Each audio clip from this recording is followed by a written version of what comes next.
Baltimore Ravens outside linebacker Odafe Oweh got pretty cryptic over the weekend on social media, and that ended up sparking some trade speculation for the fifth-year linebacker. We talk about what was said, what happened, and so much more coming up next year on Locked On Ravens.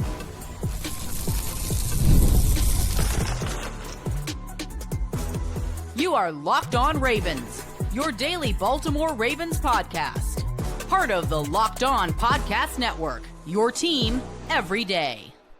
Welcome into another edition of Locked On Ravens, your daily Baltimore Ravens podcast. I'm your host, Kevin Oestreicher of Ravens Wire, here with you on the Locked On Podcast Network, your team every day. Thank you so much for being here today, making Locked On Ravens a part of your day and your first listen each and every single day, free and available on all podcasting platforms, including in video form on YouTube, where you can like and subscribe to the channel, in audio form where you can follow along and subscribe, follow along wherever you get your podcast. We're a 5-day-a-week plus more daily Ravens show. So Monday through Friday, we have you covered each and every single weekday. And then obviously we do bonus episodes after every single piece of Ravens big news, after every single Ravens game. We go and have some bonus episodes on the weekends sometimes as well. So whether you're an everydayer, first-time listener, or somewhere in the middle, thank you for your support on the show. Today's episode of Locked On Ravens is brought to you by FanDuel. Right now, new FanDuel customers can get $150 in bonus bets if your first $5 bet wins. Well, happy March. This is the first episode of March of Locked On Ravens. Weekend was March 1 and March 2. We kick off another week on March 3. Free agency, unbelievably enough, starts in 1 week.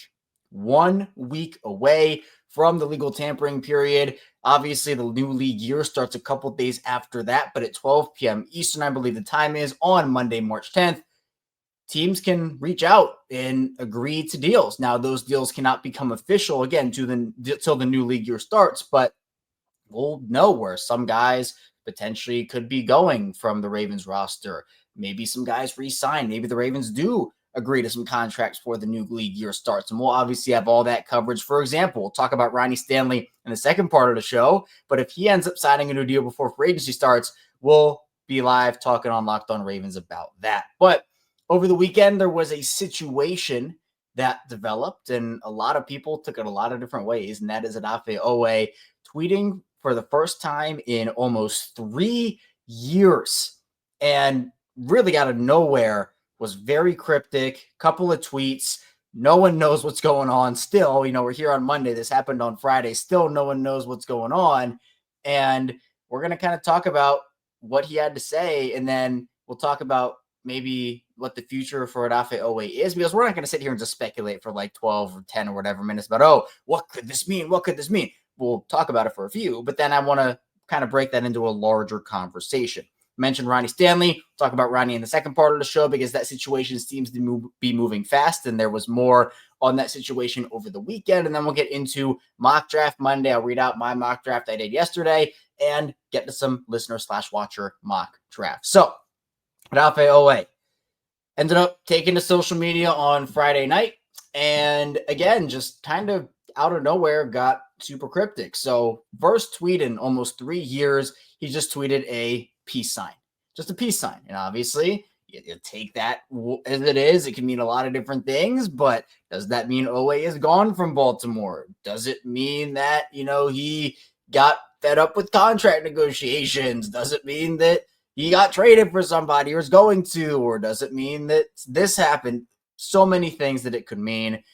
And this was at 9:30. Then at 2:16 a.m., he said, "Man, I hope not." 2 ends. Man with 2 ends. I hope not, but God's plan always wins.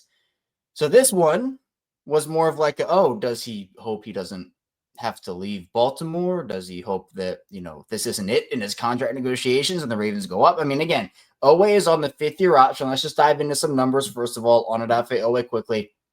He's on a 5th-year option right now. The team picked that up last year. $13.25 million for Odafe Oweh. That's a 1-year deal. That's his cap hit. Takes up about 5% of their cap this season. Now, they can extend him. They can lower some of that cap hit for 2025 while spreading out the money over future years of that deal. And maybe the Ravens have gone to Odafe Oweh and said, hey, we want to extend you. We like the progress you've made, this, that, and the other. Here's what we're willing to give you. And Odafe Oweh and Oweh's camp comes back and says, that's a little low.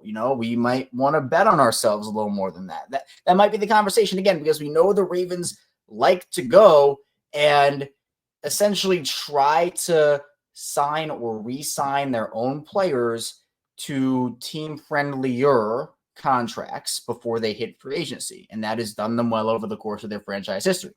But again, we can't really infer all too much from these two tweets, but it's just like the timing of everything with free agency coming up and the Ravens needing to clear cap space. Oweh is one of the players that you could extend to clear up some of that money, as I just talked about. So did something not go right? Or are the Ravens exploring options? Because we are seeing it now, and this goes across all sports, but even in the NFL, if a guy's not part of the team's long-term future, then they do try to move off when the value's high. And if we're just talking about Odafe Oweh's stats right now, Oweh put together his first double-digit sack season of his career.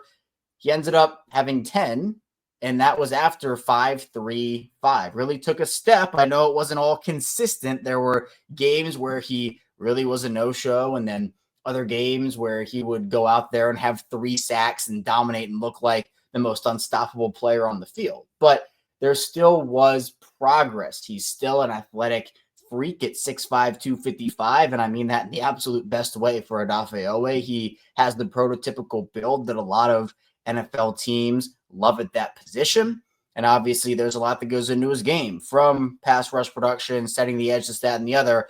But is he the right player for the Ravens right now? Maybe the Ravens are just saying, hey, we want to give you this right now. Here's our offer. Maybe when he's scheduled to hit free agency next year, they can come back to it. But we've seen this happen. For example, the Ravens tried to extend Nnamdi Madubuike before he hit free agency that contract year where he had the big breakout season. Nnamdi Madubuike said, I'm going to bet on myself here, see what happens. And, well, guess what? It worked out for Nnamdi Madubuike pretty darn well. But on the flip side of that coin, you have a Brandon Stephens. And I don't know if the Ravens approached Brandon Stephens with an extension offer during last offseason. I don't know that information. But let's just say they did. And let's say Brandon turned it down. Again, I don't know that. But if that was the case, well, there's that side of the coin where Brandon Stephens lost a lot of money, lost a lot of value, and now seems pretty unlikely he's going to return to Baltimore. So, again, Odafe Oweh's tweets literally could just be something about his personal life. And, none of us would know that because we're not involved in that, right? Oweh could just be just trying to get a rise out of people. We know a certain player or certain players throughout the league, honestly, who do that across the NFL. So I don't know what that means, but that did end up sparking some conversation potentially about maybe a trade for Odafe Oweh. If this is the case, maybe the Ravens want to upgrade, because I think, look, a lot of people, I think, are in or out on Odafe Oweh right now. I don't think there's a lot of middle ground. There's some, but I think a lot of people either are frustrated with the inconsistencies of Odafe Oweh, or they are very much on board of like, okay, this is just continuing to become a year after year improvement. I think rookie year to second year was definitely a down year, but then second year to third year to fourth year, those were improvements. Could the Ravens be maybe dangling Odafe Oweh in a trade? I don't know what that would look like. I saw just speculation about Tyreek Hill over the weekend. I don't really believe that that's real. I mean, it's certainly, we can have a little conversation about it. I mean, I don't know if the Ravens would make that move. Obviously, they'd have to clear out money. I think Tyreek, just from an on-field perspective, would be electric in this offense. He's not the prototypical big body wide receiver build that a lot of people are talking about, but look, he's a star on the field in this league. But is there a swap that makes sense there? I saw, is this the DK Metcalf thing potentially? Could it be a Micah Parsons or Myles Garrett? There's all that conversation about, well, if it's a star player, would a team want back, instead of draft capital, which, I feel like the Ravens have enough of where they can move off of it.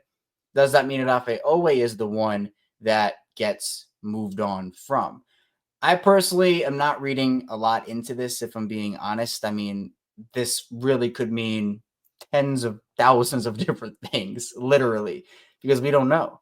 The timing of it was just interesting. It literally, the whole Ravens fan base, even some of the NFL world, was talking about this. Like, what does this mean? Why is it now? What is the timing of it? Could it mean this? Could it mean that? But honestly, if anything, it would probably, if it was Ravens related, I would assume that it was probably contract related. I don't think it's trade related. I think the Ravens like Odafe Oweh. I think the Ravens are excited about Odafe Oweh, whether, some of the fan base is or isn't. The Ravens, I feel like, are.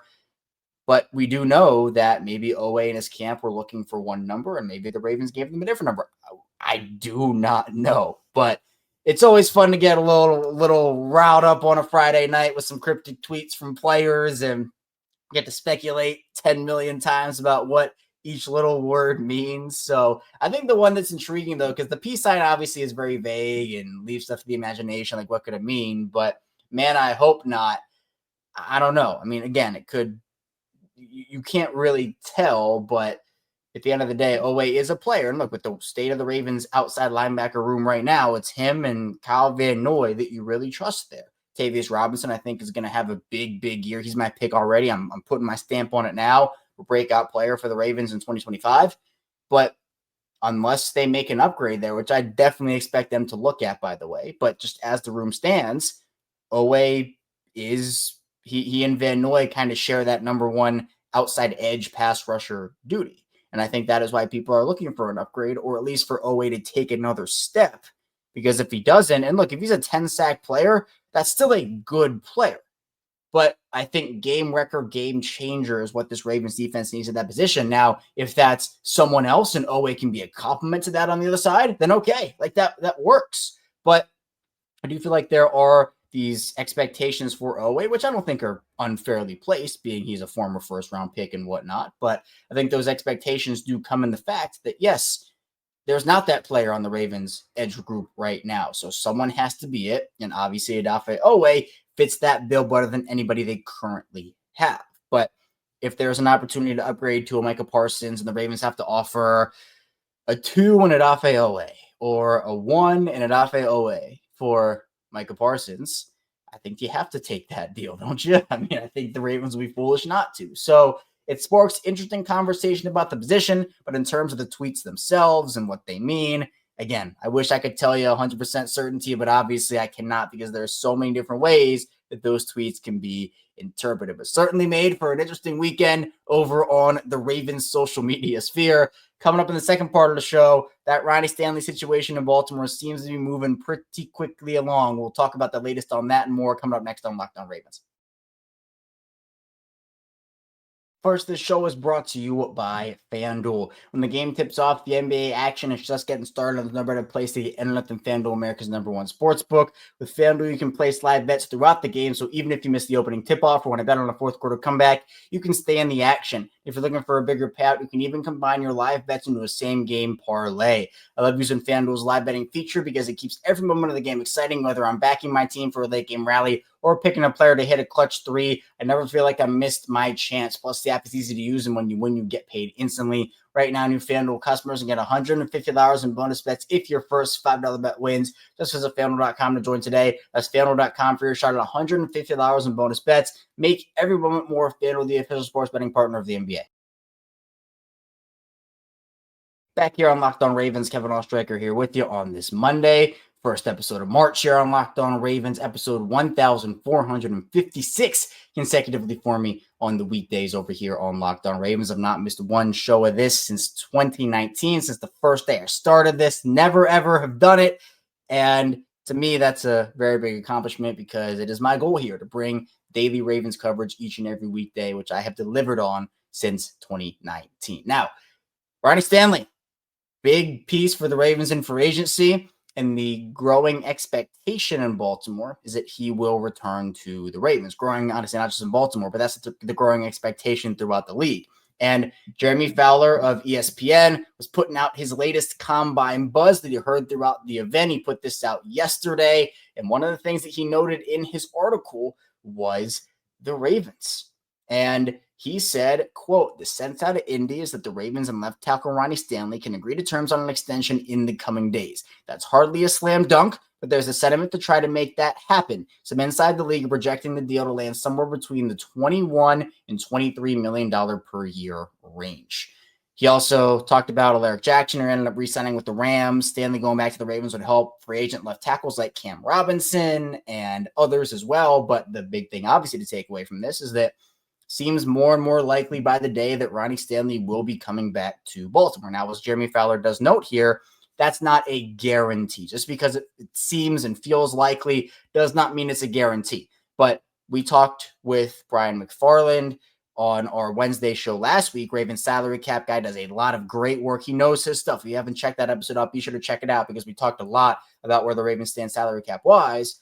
But he had talked about how, the tone from Harbaugh and DaCosta during their end of season press conference wasn't that of all certainty that Ronnie Stanley was going to come back. But we heard them talk during the combine, and yeah, they felt pretty certain. Eric DaCosta and John Harbaugh both expressing a lot of confidence. Now, that $21 to $23 million per year number for Ronnie Stanley gets pretty interesting because this deal, in my opinion, if it happens, falls anywhere in the 2 to 4 year range. And obviously, you're not going to re-sign him to a 1 year deal because that money would all have to go on that year for the cap hit. You want to be able to spread that money out over multiple different seasons. So could this mean Ronnie Stanley gets a 4-year, $85 million deal? Maybe he gets a 3-year, $66 million deal. Maybe it's a 2-year, $42 million deal. Something along those lines. And all of those, in my opinion, do seem reasonable for a player in Ronnie Stanley that put together a fully healthy season last year, has been a leader in that offensive line room, and has become the veteran in that offensive line room with guys like Tyler Linderbaum, Daniel Falele, Roger Rosengard, Andrew Voorhees. Those guys are all young, with Kevin Zeitler gone, Morgan Moses gone, John Simpson gone, all those guys gone last season. Ronnie Stanley has become your veteran leader in that room. And by the way, not only was he healthy last year, but he put together a pretty good season overall. I don't think necessarily he's the Ronnie Stanley of before the Steelers injury with the ankle and everything and the multiple surgeries and whatnot, but he was decently close. I mean, I don't know if we're ever going to see peak of the powers Ronnie Stanley ever again, but quite frankly, the Ravens don't need that out of Ronnie with guys like Lamar Jackson and Derrick Henry back there and them being able to work their magic. But guys like Lamar Jackson and Derrick Henry do need Ronnie Stanley, or just offensive line play in general, can help them move around the field, maneuver, and do their thing, work their magic. And so I do think it's a pretty slam dunk thing here for the Ravens. I mean, you could obviously, if you decide not to re-sign Ronnie and that money could go elsewhere, I mean, some of it would probably have to go into another veteran offensive lineman, if we're being honest. So if you cut into that, let's just say it's $20 million. You put $10 million into an offensive lineman. You have $10 million more for a corner, safety, edge, whatever it may be. I just think it's easier to give that money to a player who knows your organization, has been a staple both on and off the field in your organization, has experience in that system, has experience playing alongside Lamar Jackson and more recently Derrick Henry and those offensive weapons back there. It does make sense. And I know that $20 million per season might seem like a lot for a guy who has been injured and health problems have followed him over the latter part of his career here, but it's not like my expectation is that Ronnie stays healthy for every single game for the rest of his career based off of last season. I'm not saying that. But to me, it would have been a lot harder to maybe try to fork up that money if he had another year of, okay, well, he's in for 3 games, out for 4, and then in for 10 games, out for 2 more. Like, he didn't have that. It was stable for Ronnie, and I think that Ronnie felt good. Like, Ronnie Stanley looked like Ronnie Stanley. And again, Ronnie bet on himself. He cut the last year off of that contract. He wanted to make sure that he could maybe secure one more long-term deal. If he took that risk, and I give him a lot of credit because, 1, it helped the Ravens out in that moment, but 2, he knew the risk that came with it. And he obviously stepped up to the plate, put together an incredible season, and he's going to get rewarded for it, whether that is in Baltimore or is somewhere else. But here's the thing, and this is why I keep trying to push this. Hey, we're going to be live if this thing happens, when it happens, and maybe that is in the coming days here. Maybe it's later today. I don't know the situation. But if Ronnie goes to free agency, that 21 to 23 million per year number that maybe the Ravens are operating at, and that's maybe the buzz right now from the combine and from other people throughout the league.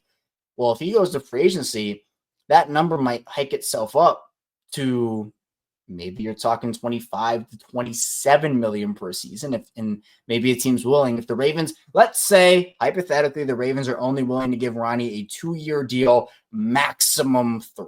Let's just say that's where they're operating. He hits free agency. A team like the Commanders might come along. We just traded for Deebo Samuel, by the way. A team like the Commanders might come along and say, hey, we really want you. We're going to top the Ravens dollar amount. And Ronnie might be like, yeah, it's only a couple million. I want to go back to Baltimore where I know that system. But then if the Ravens are only offering 2 years and the Commanders come in and offer 4 or 5, that might be more appealing to Ronnie. So I think that is why Baltimore wants to get it done. If this is where they want to go, that's why that they should be operating on the side of, hey, we want to come to an agreement that works for both sides, not going to shortchange this, that, and the other. What's a deal that works for the both of them? That's the big part that I think the Ravens have to figure out, because he hits free agency. This becomes an entire different conversation. So in my opinion, I expect it to get done in the coming days. That's not off of any information I have. I just think that based off everything that we have heard, that is my expectation. And I think it's the right move. And maybe that is the Ravens' big fish in free agency this season, right? Maybe that is. The Ravens still have opportunities. They still have to maneuver and wiggle around the cap, get some cap space going, and maybe they sign a couple of outside guys. But if Ronnie is your big move this offseason, while you're still able to maybe get one more medium to high-level contributor in, I think that's okay. I do think that's okay. Now, that other medium to high-level guy, I'd love it to be an edge, maybe a corner. We'll see. In the draft, obviously, this is excluding that. So you could get a playmaker at the edge position there, or a corner there, safety, whatever that may be. But you could maybe roll the dice on getting another Roger Rosengard in the draft if you don't re-sign Ronnie. You flip Roger over to the left side and go and put that rookie right tackle out there. But Roger Rosengarten was an exception to the rule. Not many rookies have that level of impact year one in a high-level offense like Roger Rosengarten did, which speaks to how good Roger Rosengarten is as a player. So you can roll that dice, but I think you have the proven thing already in Ronnie, who is a veteran leader, proved to be, again, the healthy version of Ronnie Stanley. Very, very, very good player. That, to me, all reasons why I believe the Ravens should keep Ronnie Stanley around. And based off everything we're hearing and whatnot throughout the league, seems like that's where it's going to go. And it's more a matter of when, not if, for those two sides. But again, not a guarantee. We'll see how it all plays out over the coming days. Coming up, though, Mock Draft Monday. You know what time it is. I'll read off the mock draft I did yesterday, then get into some listener, watcher mock drafts as well. Stay tuned. Plenty coming your way on Locked On Ravens.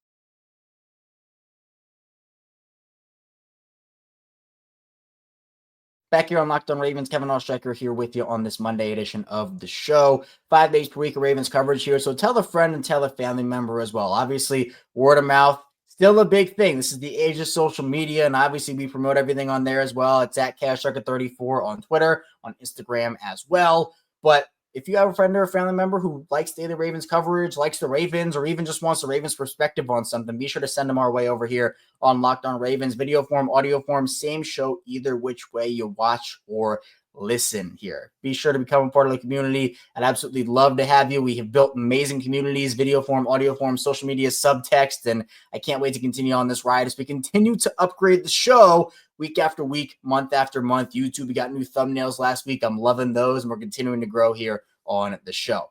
Let's dive into Mock Draft Monday here, and we're going to do this a little bit of a combine edition-y mock draft. I think everybody's talking about the combine right now. In fact, I know everybody's talking about the combine right now. And so I did pick some combine standouts that could fit the Ravens really nicely. So let's dive into it here. First guy I have up on is Nick Emmanwori, the South Carolina safety. Now, I know there are some people who are going to say, Kevin, safety, really? You're picking a safety. Kyle Hamilton, by the way, or Darius Washington, by the way. Now, hear me out. Nick Emmanwori is somebody that I think could be an incredible chess piece next to Kyle Hamilton. These two guys are unbelievable players, unbelievable athletes. But here's the difference between Hamilton and Nick Emmanwori is Emmanwori ran the 40 in 4.38 seconds. He had a 43-inch vert, 11.6 standing broad jump, and was great in the positional drills as well.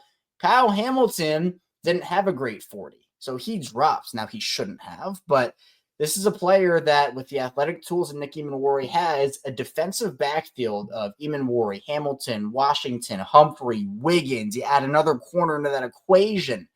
That is just, that's unreal to think about. Now, I do understand the positional value thing, but this is, again, the Kyle Hamilton equation.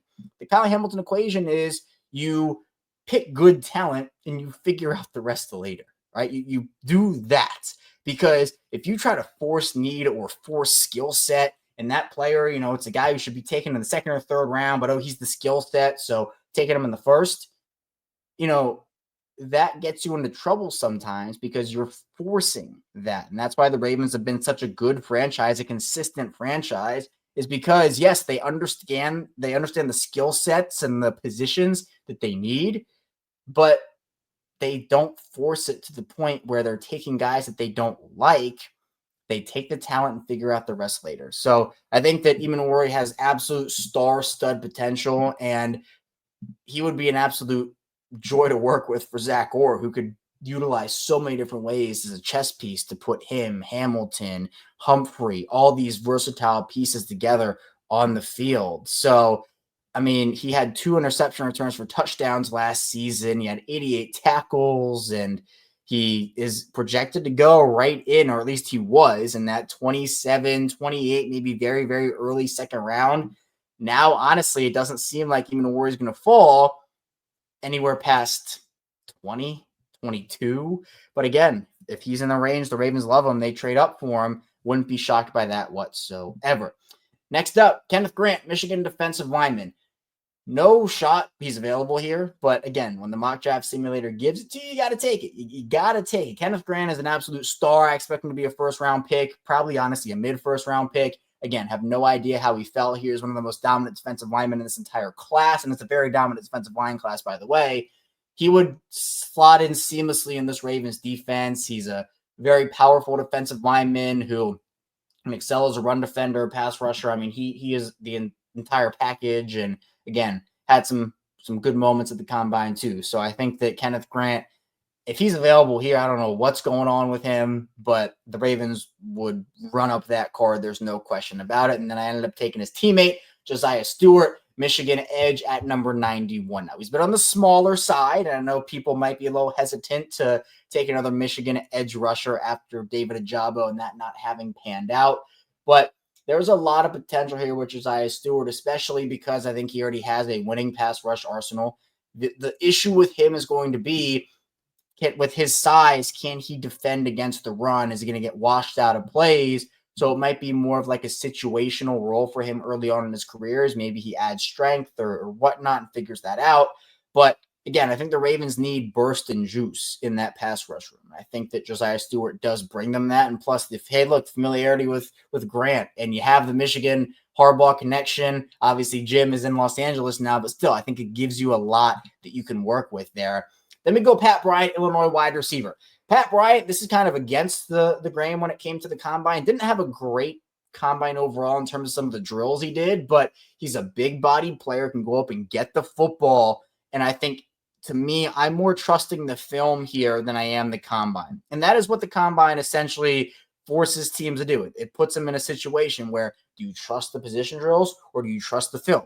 I tend to trust film more than combine drills personally. I know other people, teams all do it differently, but I think Pat Bryant, he gives you that skill set as a bigger bodied wide receiver that the Ravens do need.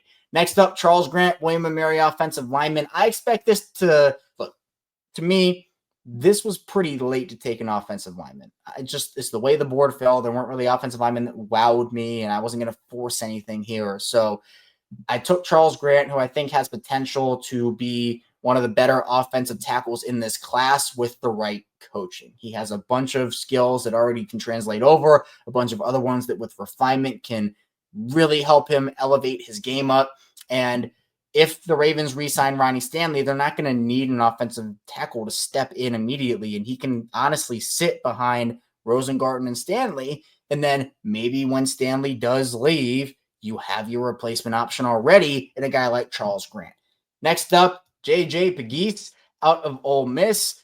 One of the most intriguing prospects in this entire class. Obviously, as a defensive lineman, he brings you some juice, but he has been used as a fullback, running back. This is the new Patrick Ricard. This is a guy that even if the Ravens decide not to bring back Project Pat, which I think they will, if they don't decide to bring him back, this JJ Pegues, I'm telling you, keep your eye on him. Go watch film. Go watch tape.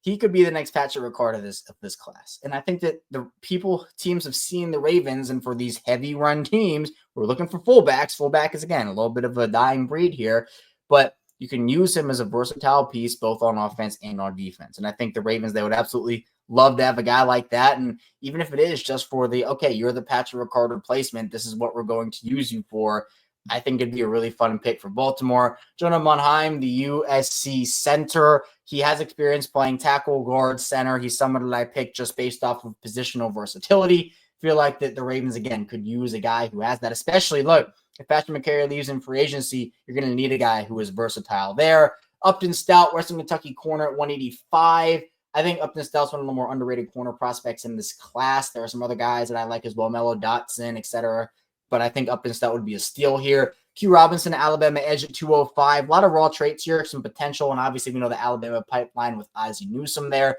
Tyler Shuck, Louisville quarterback. He's not going to be here. He's not going to be at this spot in the real draft. The team will take a chance on him, but the injury situation is where he is mock draft-wise. That's why. Then Cody Simon, Ohio State linebacker. This is more of like a special teams pick for me. And once you start getting into those 11 draft picks, you start getting into those later picks, it gets a little harder to figure out, okay, well, you already have 2 edge guys, 2 offensive linemen, safeties, start to have to pick other needs. So that's where I am with that. Now, let's get into 1 or 2 listener/watcher mock drafts here. Again, if you don't know how to do this, I put this mock draft out on Sunday on Twitter. You can go over there, put out a quote tweet on Locked On Ravens. You can put that below. So let's start off with Be More Finest. As the Ravens taking Walter Nolan at 27, DT Ole Miss, Emory Jones, offensive tackle from LSU at 59, Josiah Stewart, Michigan edge at 91, Jalen Reed, Penn State safety at 128, Noah Williams, corner from California at 136, Luke Lachey, tight end from Iowa at 176, Willie Lampkin, guard from North Carolina at 178, Teddy Buchanan, California linebacker 185, BJ Adams, corner from UCF at 205, Devin Neal, running back from Kansas at 213, and Ben Sauls, kicker from Pittsburgh at 245.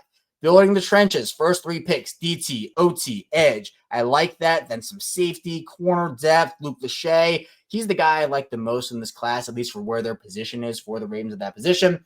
And then you just beef up again, offensive linemen, get some more secondary depth. I see the kicker at the end there as well. So solid draft here from Be More Finest. And then let's get into a draft from K-Mac Sports, who says, boards haven't been falling kindly for corners on the mocks, but I didn't hate this one. Josh Connerly, the offensive tackle from Oregon at 38. This is a trade down scenario. Landon Jackson, Arkansas edge at 46. Omar Norman Lott, defensive lineman from Tennessee at 87. Ty Felton, Maryland wide receiver at 104. Denny Stutzman, linebacker from Oklahoma at 136. Connor Colby, offensive guard from Iowa at 176. Jalen Smith, corner from USC at 185. Dante Trader Jr., Maryland safety at 205. Jordan James, running back from Oregon at 213. And Jackson Hawes, tight end from Georgia Tech at 245. I personally think Josh Connerly would be a really good value pick at 38 for the Ravens. And again, he would be someone that maybe if the Ravens don't re-sign Ronnie Stanley, they could figure out where to use him and this, that, and the other. Landon Jackson, really intriguing edge prospect in my opinion. Someone that I think that in this class is being a little underlooked because there are those top star guys, but Landon Jackson I like a lot. Ty Felton, well, the Ravens path on another Maryland wide receiver, Stephon Diggs, DJ Moore. We'll see if Ty Felton is the guy that they end up taking. But I do like this. Again, you get some corner depth, some safety depth in here. Late round running back. I've seen a lot of those mock drafts as well. Another offensive lineman in Connor Colby. So I think this is a good job here from K-Mac Sports. That's all I have for you here today on Locked On Ravens. Thank you so much for tuning into the show. On the way out, hit the like and subscribe button in video form and audio form for 5 days a week, plus more of daily Ravens coverage. Coming up tomorrow, it's more Ravens content from us, so be sure to stay tuned. I'll see you right back here tomorrow on Locked On Ravens.